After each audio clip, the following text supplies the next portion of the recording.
কখনোই আমরা ধর্মকে মূল্যায়ন করব না, আমরা মানুষকে মূল্যায়ন করব। আমরা কখনো ধর্মভিত্তিক রাজনীতিতে বিশ্বাস করি না। আল্লাহ রাব্বুল আলামিন বলেছেন, উলাইকাল্লাযীনা ইশতারা উয-যালালাতা বিল হুদা। আল্লাহ রাব্বুল আলামিন বলছেন, উলাইকা তারাই, ইশতারা ক্রয় করছে, ক্রয়, যালালাতা বিল হুদা হেদায়েতের পরিবর্তে পথভ্রষ্টতা। আমাদের সমাজে কিছু মানুষ আছে যারা হেদায়েতের পরিবর্তে পথভ্রষ্টতা ক্রয় করে। এটা কি বুদ্ধিমানের কাজ? এটি বুদ্ধিমানের কাজ নয়।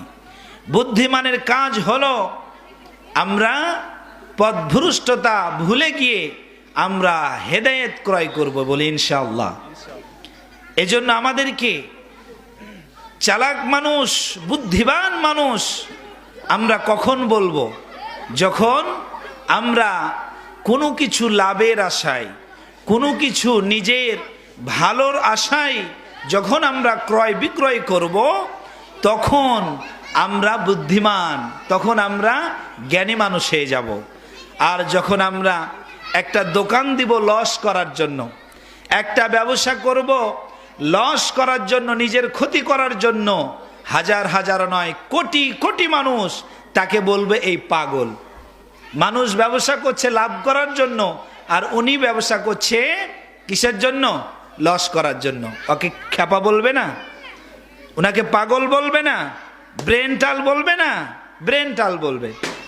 এজন্য আল্লাহ রাব্বুল আলামিন বলছেন, কিছু মানুষ আছে ইশতারা, তারা ক্রয় করে ফিজ যালালাতা বিল হুদা, হেদায়েতের পরিবর্তে পথভ্রষ্টতা।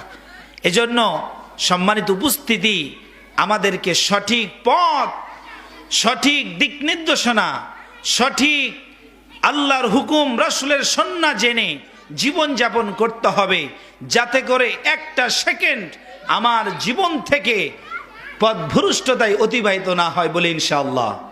আল্লাহ রাব্বুল আলামিন তৌফিক দান করুন সকলের উপরে, আল্লাহুম্মা আমিন।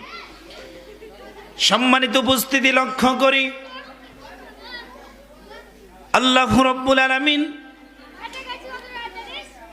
পৃথিবীর মানুষকে বুঝানোর জন্য, পৃথিবীর মানুষকে সঠিক পথ দেখানোর জন্য আল্লাহ রাব্বুল আলামিন বলছেন, যারা হেদায়েতের পরিবর্তে পথভ্রষ্টতা ক্রয় করে, আল্লাহ রাব্বুল আলামিন বলেন, ফামা রাবিহাত তিজারাতুহুম ওয়া মা কানু মুহতাদিন। আল্লাহ রাব্বুল আলামিন বলেন, তারা কখনোই